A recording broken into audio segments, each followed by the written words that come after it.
জাতীয় শহীদ সেনা দিবসে বনানী সামরিক কবরস্থানে রাষ্ট্রপতি ও প্রধানমন্ত্রীর শ্রদ্ধা। নতুন তদন্ত কমিশন করবে না সরকার, বললেন স্বরাষ্ট্রমন্ত্রী। পিলখানা হত্যাকাণ্ডের বিচার সঠিকভাবে না করতে পারলে সরকার চরমভাবে ব্যর্থ হবে, মন্তব্য জামাতের আমিরের।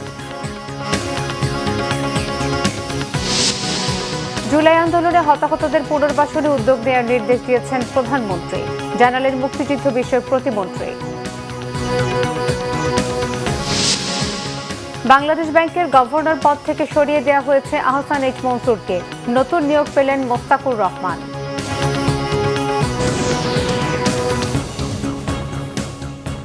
দেখছিলেন ক্রাউন সিমেন্ট সংবাদ শিরোনাম, এবারে বিস্তারিত। জাতীয় শহীদ সেনা কর্মকর্তা দিবস উপলক্ষে বনানী সামরিক কবরস্থানে পিলখানায় হত্যাকাণ্ডের শিকার শহীদ সেনা কর্মকর্তাদের প্রতি ফুলেল শ্রদ্ধা জানিয়েছেন রাষ্ট্রপতি ও প্রধানমন্ত্রী। অশ্রুসিক্ত নয়নে শহীদ সেনা কর্মকর্তাদের স্মরণ করছেন তাদের পরিবারের সদস্যরাও। স্বরাষ্ট্রমন্ত্রী সালাউদ্দিন আহমেদ জানিয়েছেন, পিলখানা হত্যাকাণ্ডের নতুন করে কোনো তদন্ত কমিশন করবে না সরকার। স্বাধীন তদন্ত কমিশন যেসব সুপারিশ করেছে সেগুলো বাস্তবায়নের চেষ্টা করবে সরকার। আরও জানাচ্ছেন জাহাঙ্গীর আকদ। 2009 সালের 25 ফেব্রুয়ারি পিলখানায় বিপথগামী বিডিআর সদস্যরা হত্যা করে দেশপ্রেমিক সেনাবাহিনীর চৌকর 57 অফিসার সহ 74 জনকে। 2024 সালে দেশ ফেসিবাদ মুক্ত হওয়ার পর দিনটিকে শহীদ সেনা দিবস হিসেবে পালন করা হচ্ছে। জাতির ইতিহাসে এ নারকীয় হত্যাকাণ্ডের দিনটিতে শহীদ সেনা কর্মকর্তাদের প্রতি শ্রদ্ধা জানাতে বনানী সামরিক কবরস্থানে আসেন রাষ্ট্রপতি মোহাম্মদ শাহাবুদ্দিন এবং প্রধানমন্ত্রী তারেক রহমান। পবিত্র কোরআন তেলাওয়াতের মধ্য দিয়ে শুরু হয় রাষ্ট্রীয় আনুষ্ঠানিকতা। প্রথমে রাষ্ট্রপতি মোহাম্মদ শাহাবুদ্দিন সেনা কর্মকর্তাদের প্রতি ফুলেল শ্রদ্ধা জানান। এ সময় কিছুক্ষণ নীরবে দাঁড়িয়ে থাকেন রাষ্ট্রপতি। পরে শহীদ সেনা কর্মকর্তাদের প্রতি শ্রদ্ধা জানান প্রধানমন্ত্রী তারেক রহমান। এ সময় কিছুক্ষণ নীরবে দাঁড়িয়ে থাকেন প্রধানমন্ত্রী। শহীদ সেনা কর্মকর্তাদের প্রতি শ্রদ্ধা জানান 3 বাহিনীর প্রধান। এ সময় শহীদদের স্মরণে 1 মিনিট নীরবতা পালন করা হয়। শহীদদের আত্মার মাগফিরাত এবং দেশ ও জাতির শান্তি কামনায় মোনাজাত করা হয়। পরে শ্রদ্ধা নিবেদন করেন এলজিআরডি মন্ত্রী মির্জা ফখরুল ইসলাম আলমগীর, স্বরাষ্ট্রমন্ত্রী সালাউদ্দিন আহমেদ, বিজিবির ডিজি, স্বরাষ্ট্র মন্ত্রণালয়ের সচিব এবং শহীদ সেনা কর্মকর্তা পরিবারের সদস্যরা। পরে সাংবাদিকদের এলজিআরডি মন্ত্রী মির্জা ফখরুল ইসলাম আলমগীর বলেন, দেশের মেরুদণ্ড ভেঙে দিতেই ষড়যন্ত্রকারীরা পিলখানায় নারকীয় হত্যাকাণ্ড ঘটিয়েছে। চৌকস 57 জন সেনা কর্মকর্তাকে হত্যা করে বাংলাদেশ সেনাবাহিনীর যে মনোবল এবং একই সঙ্গে বাংলাদেশের যে মনোবল সেটাকে ভেঙে দেওয়ার জন্য একটা গভীর চক্রান্ত হয়েছিল। আল্লাহর অশেষ রহমতে বাংলাদেশের জনগণ তাদের স্বাধীনতার সার্বভৌমত্বকে রক্ষা করবার জন্যে এবং একই সঙ্গে গণতন্ত্রকে রক্ষা করার জন্য তারা ঘুরে দাঁড়িয়েছে। স্বরাষ্ট্রমন্ত্রী সালাউদ্দিন আহমেদ জানান, বিডিআর হত্যাকাণ্ডের বিচার নিশ্চিতে কাজ করছে সরকার। গত অন্তর্বর্তীকালীন সরকারের সময়ে একটা স্বাধীন জাতীয় তদন্ত কমিশন গঠন করা হয়। ইন্টারিম গভর্নমেন্টের সময় এই রিপোর্ট তারা হাতে পেয়েছে। সেই রিপোর্ট বাস্তবায়নের জন্য তেমন কোনো পদক্ষেপ নেওয়া হয়নি। এই রিপোর্টটা পুরো না দেখেই কিছু কথা বলেছি যেগুলো আজকে সংশোধন করতে চাই। আমরা নতুন করে কোনো তদন্ত কমিশন করব না। তাতে যে সমস্ত সুপারিশমালা এসছে সেই সুপারিশমালার অনেকগুলো বাস্তবায়নাধীন, আর বিচারাধীন যে মামলাগুলো আছে কিছু আপিল পর্যায়ে আছে, কিছু অ্যাপিলেট ডিভিশনও হয়তো আছে। এই জুডিশিয়াল প্রসেসটা সমাপ্ত করা হবে। আর অন্যান্য যে সমস্ত রিকমেন্ডেশনস আছে এগুলো আমরা ধাপে ধাপে বাস্তবায়ন করব ইনশাআল্লাহ। কথা বলেন শহীদ সেনা কর্মকর্তা পরিবারের সদস্যরাও। আমরা তো চাই যে সুষ্ঠু নিরপেক্ষ একটা বিচার। হ্যাঁ, আমরা 17 বছর ধরে আমার বাবা মাকে বর্বরভাবে মেরে ফেলা হইল, তো আমাদের তো 57 পরিবারের পৃথিবীটাই ধ্বংস হয়ে গেছে। বিচার তো চাইলে কি বিচার করে, বিচার তো করে না। সবচেয়ে আমাদের বড় যেটা দুঃখ আর কি, আমরা আজ পর্যন্ত জানতে পারি না আমার ছেলের মা থেকে। রাষ্ট্রীয় আনুষ্ঠানিকতা শেষে শহীদ সেনা কর্মকর্তাদের কবরের পাশে দাঁড়িয়ে অশ্রুসিক্ত নয়নে কবর জিয়ারত করেন তাদের পরিবারের সদস্যরা। শহীদ সেনা কর্মকর্তা পরিবারের সদস্যরা বলছেন, পিলখানা হত্যাকাণ্ডের পেছনে যেসব কুশীল অপরাধ জড়িত রয়েছে তাদেরকে চিহ্নিত করে বিচারের আওতায় আনতে হবে এবং যেসব মামলা চলমান রয়েছে তা দ্রুত শেষ করে দোষীদের শাস্তি নিশ্চিত করতে হবে। জাহাঙ্গীর আকন্দ, বাংলা ভিশন, বনানী সামরিক কবরস্থান, ঢাকা। পিলখানায় ৫৭ সেনা কর্মকর্তা সহ ৭৪ জনকে হত্যার ঘটনায় গঠিত স্বাধীন তদন্ত কমিশনের প্রতিবেদন জনসম্মুখে প্রকাশের দাবি জানিয়েছেন শহীদ পরিবারের সদস্যরা। তাদের আশঙ্কা, অদৃশ্য কোনো শক্তির চাপে তদন্ত প্রতিবেদন প্রকাশ করেনি অন্তর্বর্তী সরকার। সেই সাথে দায়ীদের দ্রুত আইনের আওতায় এনে বিচারেরও দাবি তাদের। ২৫ ফেব্রুয়ারি জাতীয় শহীদ সেনা দিবসকে সি গ্রেড থেকে এ গ্রেডে এনে শোক দিবস ঘোষণারও দাবি তাদের। বিস্তারিত জানাচ্ছেন জিয়া খান। ২০০৯ সালের ২৫ ও ২৬ ফেব্রুয়ারি ঢাকার পিলখানায় তৎকালীন বিডিআর সদর দপ্তরে ৫৭ সেনা কর্মকর্তা সহ ৭৪ জনকে হত্যা করা হয়। ঘটনার ১৭ বছর পরে এসেও সুষ্ঠু বিচারের দাবিতে অপেক্ষায় শহীদদের স্বজনরা। এবং সবাই আমরা একমত হয়েছি এই সমস্ত কমিশনের কর্মকাণ্ডের ব্যাপারে। অন্তর্বর্তী সরকার দায়িত্ব নেয়ার পর ২০২৪ সালের ডিসেম্বরে পিলখানায় হত্যাযজ্ঞের ঘটনায় গঠন করে স্বাধীন তদন্ত কমিশন। সে কমিশন ১১ মাস তদন্ত করে প্রতিবেদন জমা দেয়। প্রতিবেদনে উঠে আসে হত্যার ঘটনার পেছনে শেখ হাসিনা ও আওয়ামী লীগ নেতাদের নাম, আর সমন্বয়কারী হিসেবে উঠে এসেছে ফজলিনুর তাপসের নাম। প্রতিবেদনে আরও উঠে আসে হত্যাকাণ্ডের উদ্দেশ্য ছিল সেনাবাহিনীকে দুর্বল করা। প্রতিবেদন অনুযায়ী ভারত এই ঘটনা থেকে সুবিধা পেয়েছে। এছাড়া ঘটনাটি সামরিকভাবে মোকাবেলা না করে কেন রাজনৈতিকভাবে মোকাবেলা করা হয়েছিল সেই প্রশ্নটিও উঠে এসেছে। কেন সামরিক শক্তি থাকার পরও তা ব্যবহার করা হয়নি? এছাড়া প্রশাসনের কি ভূমিকা ছিল?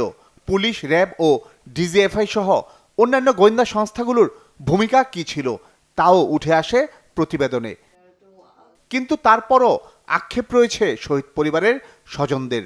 তা হলো, কেন প্রতিবেদন জমা দেওয়ার ২ মাস পার হলেও তা এখনো জনসম্মুখে প্রকাশ করা হলো না। আনফরচুনেটলি তাদের প্রেস কনফারেন্সের যে ডিটেলসগুলো শুধু ওগুলাই আমাদের কাছে আছে, কিন্তু এত যে ডিটেইলড একটা রিপোর্ট করা হয় এই রিপোর্টটা আজ পর্যন্ত আমাদের হাতে আসা হয়নি। আসলে এই রিপোর্টটা তো করা হয়েছে বিচার করার জন্য, তাহলে আপনি বিচার করবেন, কিন্তু রিপোর্টটা তো প্রকাশ করা ছাড়া তো আপনি বিচার করতে পারবেন না। প্রতিবেদনে কি আছে তা জাতিকে না জানানোর পেছনে অদৃশ্য শক্তিরই অস্তিত্ব পায় শহীদ পরিবারের সদস্যরা। একটা দুটা তো না, বাংলাদেশে তো অন্যায় হত্যা হয়েই যাচ্ছে। তো সেই ক্ষেত্রে আমাদের মনে হয় যে সবসময় কোনো একটা শক্তি কাজ করে যারা জিতে যায় আর আমরা হেরে যাই। যারা এখনো সিস্টেমে কিছুটা ইন্টিগ্রেটেড অথবা সিস্টেমে যারা আছে তাদের সাথে রিলেটেড, তো এই নামগুলো যদি রিভিলড হয় একের পর এক তাদেরকেও চ্যালেঞ্জ করা হবে। জাতীয় শহীদ সেনা দিবসকে এ গ্রেডে উন্নীত করারও দাবি তাদের। জাতীয় শহীদ সেনা দিবস ঘোষণা করা হয়েছে, তো এই দিবসটাকে যেন শোক দিবসের ক্যাটাগরিতে নিয়ে যাওয়া হয়। শহীদ সেনাদের গ্যাজেট প্রকাশেরও দাবি জানান তারা। আমরা তো চলে যাব, আমাদের বাচ্চারা তখন কি হিসাবে, শহীদের যে সন্তান তারা কি দিয়ে প্রচার মানে নিজেদের পরিচয় দিবে? তাদের তো একটা কষ্টের জায়গা, সাথে সাথে যদি শহীদের মর্যাদাটা পায় তাহলে তাদের একটা স্বীকৃতি, অ্যাবসলিউটলি যে স্বীকৃতিটা এটা একান্তই কাম্য। দেশের অস্তিত্ব ও সার্বভৌমত্ব রক্ষার স্বার্থেই পিলখানায় হত্যার ঘটনার উদ্দেশ্য এবং মাস্টারমাইন্ডদের জাতির সামনে নিয়ে আসা দরকার, অভিমত শহীদদের স্বজনদের। জিয়া খান, বাংলা ভিশন, ঢাকা। পিলখানা হত্যাকাণ্ডে তৎকালীন ক্ষমতাসীনরা জড়িত ছিল বলে অভিযোগ করেছেন জামাত ইসলামের আমির ডাক্তার শফিকুর রহমান। বনানী কবরস্থানে শহীদ সেনা সদস্যদের কবর জিয়ারত শেষে তিনি এমন মন্তব্য করেন। বর্তমান সরকারকে এই হত্যাকাণ্ডের বিচার করার তাগিদ দেন জামাতের আমির ডাক্তার শফিকুর রহমান। তিনি বলেন, ৫৭ জন চৌকস দেশপ্রেমিক সেনা সদস্যদের পরিকল্পিতভাবে হত্যা করা হয়েছে। 2টা তদন্ত রিপোর্ট আলোর মুখ দেখেনি। তৎকালীন ক্ষমতাসীনরা এই হত্যাকাণ্ডের মূল কারণ জাতির সামনে আসতে দেয়নি অভিযোগ করে বলেন, অন্তর্বর্তী সরকারের তদন্ত কমিটির রিপোর্টও জাতির সামনে আসেনি।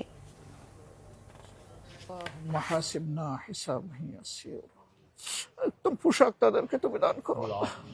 খুনের নেপথ্যের কারিগর যারা ছিল, পরিকল্পনাকারী ছিল, ষড়যন্ত্রকারী ছিল, যারা তাদেরকে উৎসাহ জুগিয়েছে এবং যারা এই হত্যাকাণ্ড সংগঠিত করেছে, আমরা মনে করি তারা সকলেই সমানভাবে দোষী।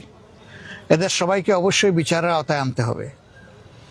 যদি এই সরকার বিচারের আওতায় আনতে পারে তাহলে এই জাতির কিছু দায় মুক্তি হবে, দায় মোচন হবে।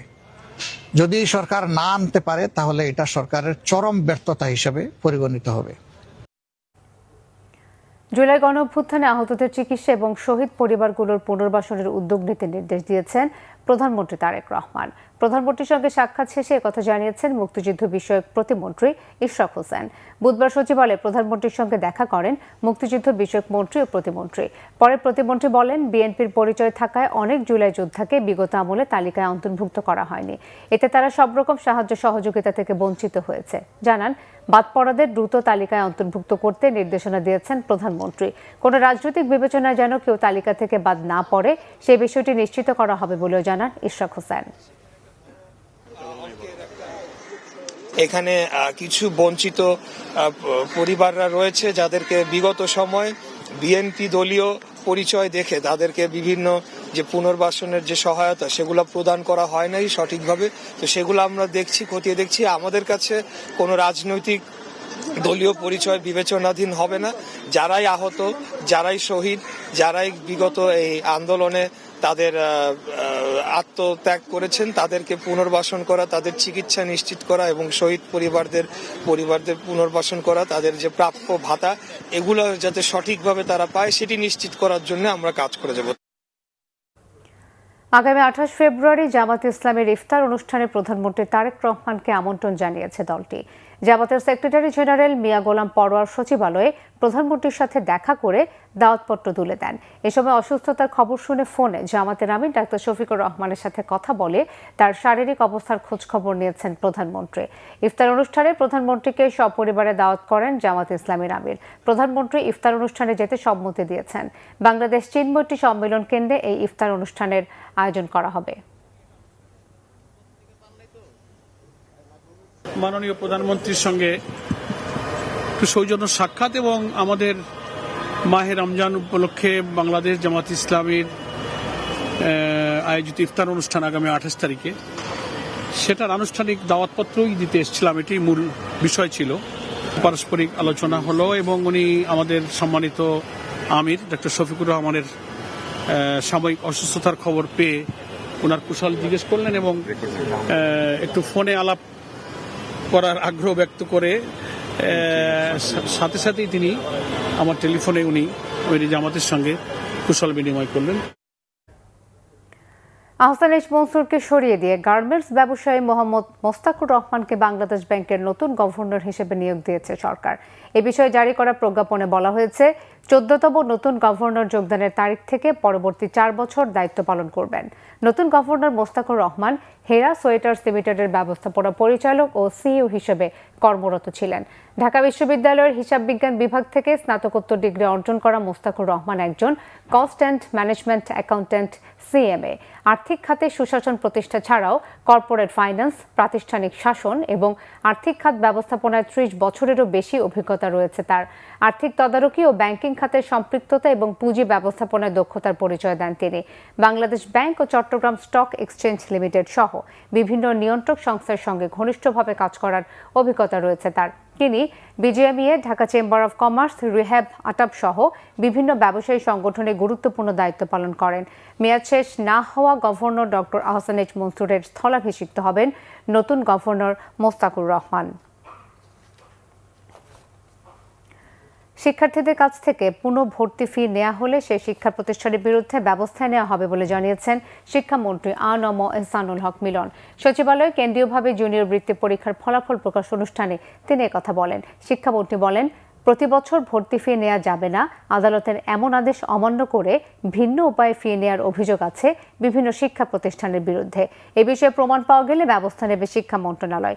শিক্ষা প্রতিষ্ঠানের এমপিও নিয়ে মন্ত্রী বলেন, আগে যেসব বাছাই হয়েছে সেগুলো পর্যালোচনা করে সিদ্ধান্ত নেওয়া হবে।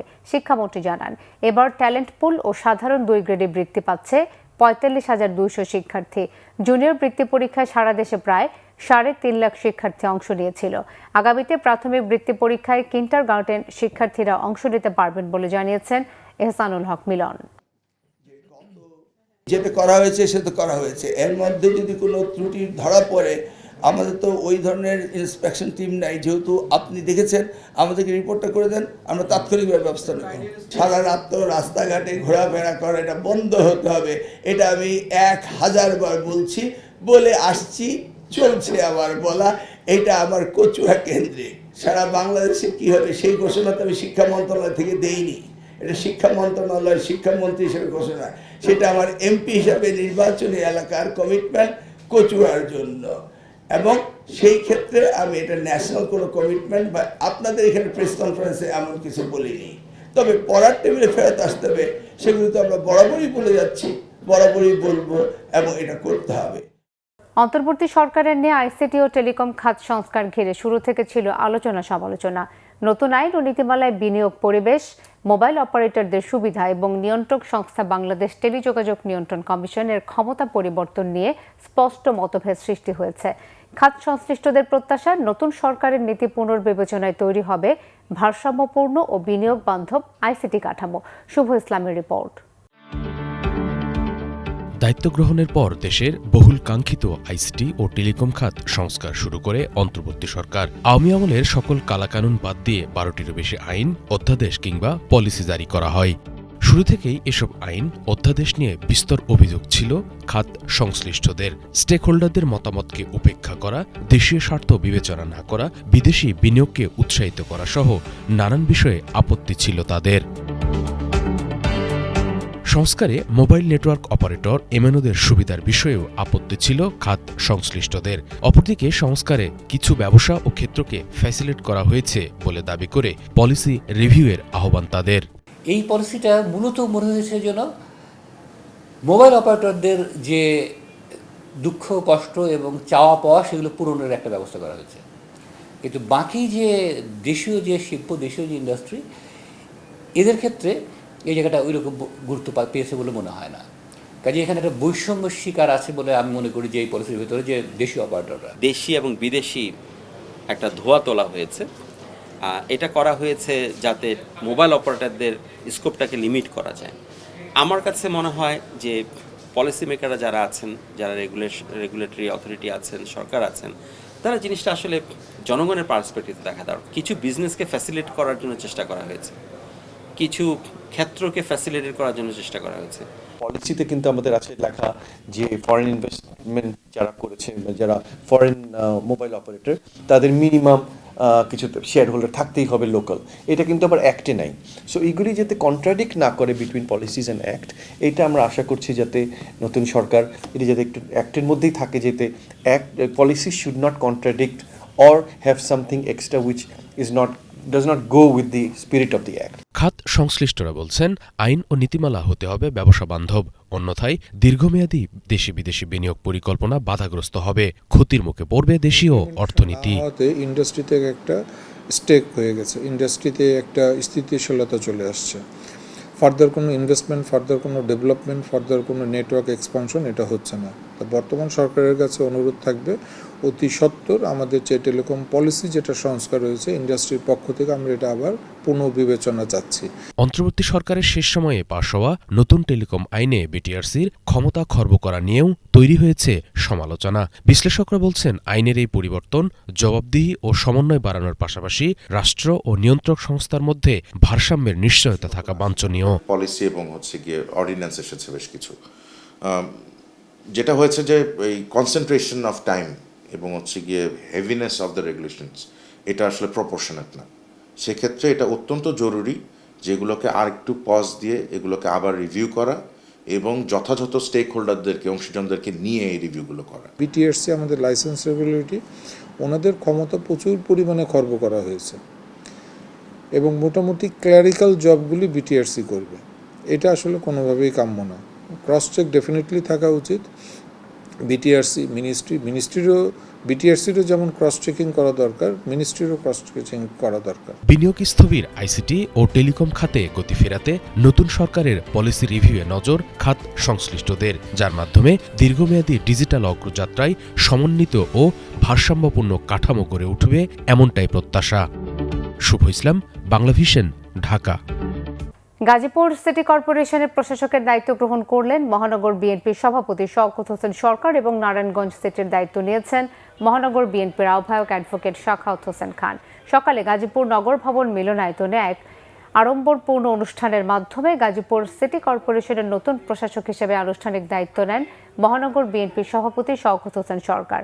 তিনি নগর ভবনে পৌঁছালে ফুল দিয়ে বরণ করে নেন সিটির প্রধান নির্বাহী কর্মকর্তা মোহাম্মদ সোহেল রানা।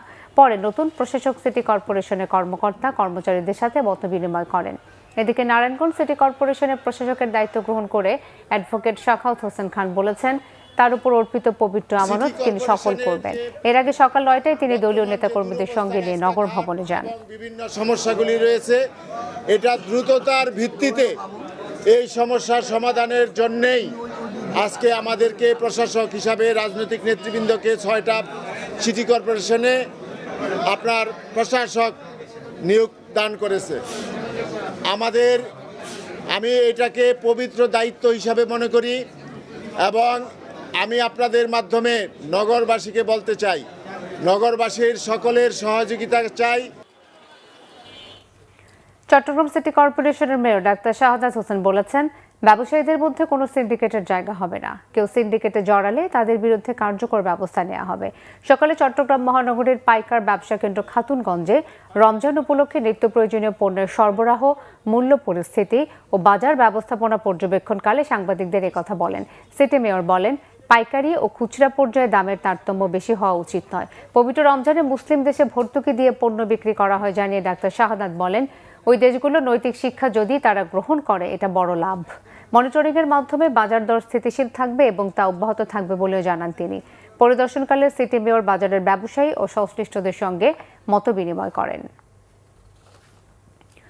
কারাবন্দীদের সঙ্গে স্বজনদের সহজ ও নিরাপদ সাক্ষাতের উদ্যোগ নিয়েছে গাজীপুরের কাশিমপুর কারা কর্তৃপক্ষ।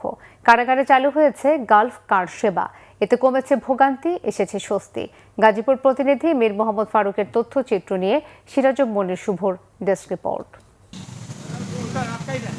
বন্দীদের নিরাপত্তা জোরদার ও স্বজনদের দুর্ভোগ কমাতে গাজীপুরের কাশিমপুর কারা কর্তৃপক্ষ নিয়েছে এক নতুন উদ্যোগ। কারাগারে চালু করেছে গালফ কার সেবা। তা স্বজনদের সাক্ষাৎকে করেছে স্বস্তিদায়ক। কাশিমপুর কারাগারের মূল ফটক থেকে সাক্ষাৎ কেন্দ্রের দূরত্ব প্রায় 1 কিলোমিটার। এতদিন এই পথ পাড়ি দিতে হতো রিকশায় কিংবা পায়ে হেঁটে। রিকশা না পেলে দীর্ঘ সময় দাঁড়িয়ে থাকতে হতো স্বজনদের। আর সুযোগ বুঝে অতিরিক্ত ভাড়া আদায়ের অভিযোগও ছিল রিকশা চালকদের বিরুদ্ধে। সব মিলিয়ে দুর্ভোগের নাম ছিল কাশিমপুর কারাগারের সাক্ষাৎ প্রক্রিয়া। সেই সঙ্গে বহিরাগত যানবাহন প্রবেশে তৈরি হচ্ছিল নিরাপত্তা ঝুঁকিও।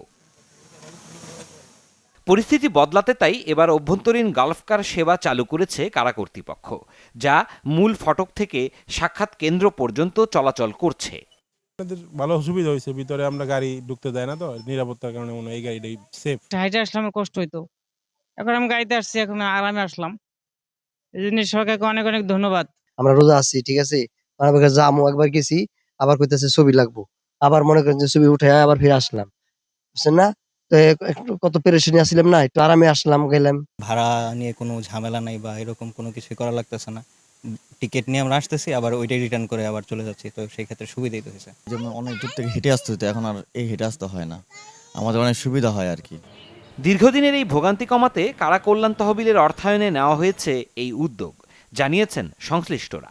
বন্দির আত্মীয় স্বজন অসুস্থ বা বয়োবৃদ্ধ প্রবীণ যারা আসেন তাদের খুবই কষ্ট হচ্ছিল, এবং এই সুযোগটা কিছু অটো ব্যবসায়ী এটাকে তাদেরকে জিম্মি করে অনেকটা অতিরিক্ত টাকা আদায় করতে, যার ফলে অনেকেই ভোগান্তি হচ্ছিল। এই বিষয়টিকে মাথায় রেখে আমাদের কারা মহাপরিদর্শক মহোদয় পরিদর্শনে এসে বিষয়টি নিয়ে বলেছিলেন যে তাদের জন্য একটা গল্ফ কার্ড যদি সার্ভিস দেওয়া যায় তাহলে বন্দির আত্মীয় স্বজনরা উপকৃত হবে। বর্তমানে কারাগারের ভেতরে 12 আসনের একটি এবং 8 আসনের 3টি মিলিয়ে মোট 4টি গালফ কার চলাচল করছে। এতে সময় সাশ্রয়ের পাশাপাশি নিশ্চিত হচ্ছে শৃঙ্খলা ও নিরাপত্তা। সিরাজুম মনির শুভ, বাংলা ভিশন, নিউজ ডেস্ক। বরিশালের অতিরিক্ত চিফ মেট্রোপলিটন এজলাসে বিচার কার্যক্রম চলাকালে বিচারকের সামনে আইনজীবীদের বিশৃঙ্খলার অভিযোগে বরিশাল আইনজীবী সমিতির সভাপতি অ্যাডভোকেট সাদিকুর রহমান লিঙ্কনকে আটক করা হয়েছে।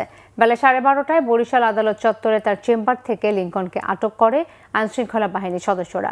আদালত চত্বরে হট্টগোল ও ভাঙচুরের মামলায় তিনি অতিরিক্ত চিফ মেট্রোপলিটন আদালতে হাজির হলে আদালতের বিচারক এস.এম. শরীয়তুল্লাহ তাকে জেল হাজতে পাঠানোর নির্দেশ দেন। বিষয়টি নিশ্চিত করেছেন কোতোয়ালি মডেল থানার ভারপ্রাপ্ত কর্মকর্তা মামুনুল ইসলাম। এদিকে আইনজীবী সমিতির সভাপতি অ্যাডভোকেট সাদিকুর রহমান লিংকনকে আটকের ঘটনায় আদালত চত্বরে বিক্ষোভ করেন আইনজীবীরা।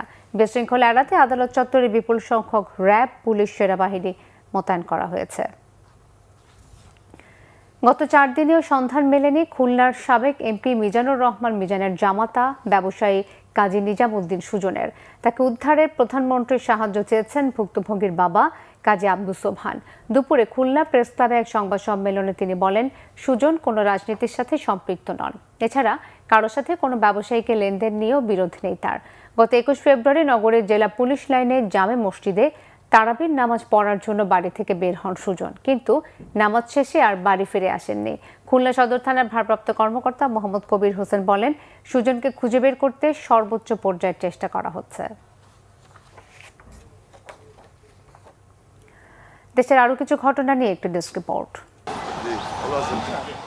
প্রধানমন্ত্রী তারেক রহমানের 180 দিনের কর্মসূচি দ্রুতই বাস্তবায়ন করা হবে বলে জানিয়েছেন পানি সম্পদ মন্ত্রী শহীদ উদ্দিন চৌধুরী অ্যানি। কেরানীগঞ্জের ঐতিহ্যবাহী সুভাদ্রার খালের পুনঃখনন কাজ পরিদর্শনের সময় একথা বলেন তিনি।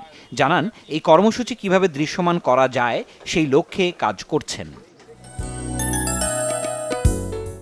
বিএনপির সাবেক ভাইস চেয়ারম্যান আব্দুল্লাহ আল নোমানের প্রথম মৃত্যুবার্ষিকীতে চট্টগ্রামে তার নিজ বাড়িতে কোরআনখানি ও দোয়া মাহফিলের আয়োজন হয়েছে। এছাড়াও রাউজানের গহিরায় পরিবারের সদস্যদের নিয়ে কবরে ফুল দিয়ে শ্রদ্ধা জানান চট্টগ্রাম 10 আসনের সংসদ সদস্য সাইদ আল নোমান। সাভারে জুলাই অভ্যুত্থানে শহীদ পরিবারের সদস্যদের নিয়ে ইফতার মাহফিল ও মতবিনিময় করেছেন সংসদ সদস্য ডাক্তার দেওয়ান মোহাম্মদ সালাউদ্দিন। পৌর এলাকার ব্যাংক কলোনিতে এই আয়োজনে শহীদ পরিবারের সদস্যরা উপস্থিত ছিলেন। শরীয়তপুরের নড়িয়ায় সম্পত্তি লিখে না দেয়ায় ছেলে ও পুত্রবধূর বিরুদ্ধে বৃদ্ধ মাকে ঘর থেকে বের করে দেওয়ার অভিযোগ উঠেছে।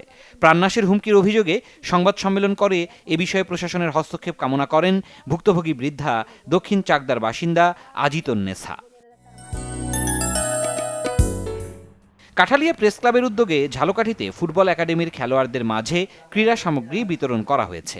কাঠালিয়া ফুটবল একাডেমি ও বাংলাদেশ ফুটবল ফেডারেশনের 5 খেলোয়াড়কে এসব ক্রীড়া উপকরণ দেওয়া হয়। প্রধান অতিথি ছিলেন উপজেলা নির্বাহী অফিসার মোহাম্মদ মকবুল হোসেন। গোপালগঞ্জের টুঙ্গিপাড়ায় বিকল্প কর্মসংস্থান সৃষ্টির লক্ষ্যে 60 জন নিবন্ধিত জেলেকে বকনা বাছুর বিতরণ করা হয়েছে। উপজেলা পরিষদ চত্বরে মৎস্য বিভাগের আয়োজনে এসব বাছুর দেওয়া হয়। সভাপতিত্ব করেন উপজেলা নির্বাহী কর্মকর্তা জহিরুল আলম। সিরাজুম মুনির শুভ, বাংলা ভিশন, নিউজ ডেস্ক। সংবাদ শেষ করব ক্রাউন সিমেন্ট শিরোনামগুলো আরো একবার জানিয়ে।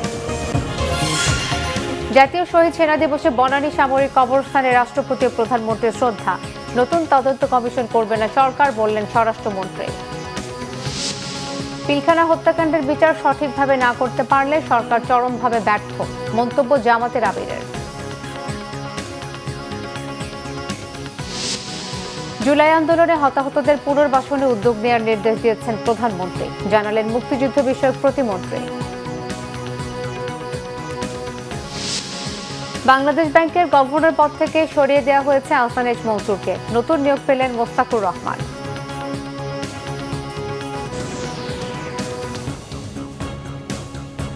এই ছিল এখনকার মতো, পরের সংবাদ সন্ধ্যা 7:30টায় দেখার আমন্ত্রণ রইল। এছাড়া বাংলা ভিশন সংবাদে সংবাদ সংশ্লিষ্ট অনুষ্ঠান দেখতে ভিজিট করুন www.bvnews24.com ও facebook.com/banglavisionnews এবং সাবস্ক্রাইব করুন youtube.com/banglavisionnews। ধন্যবাদ।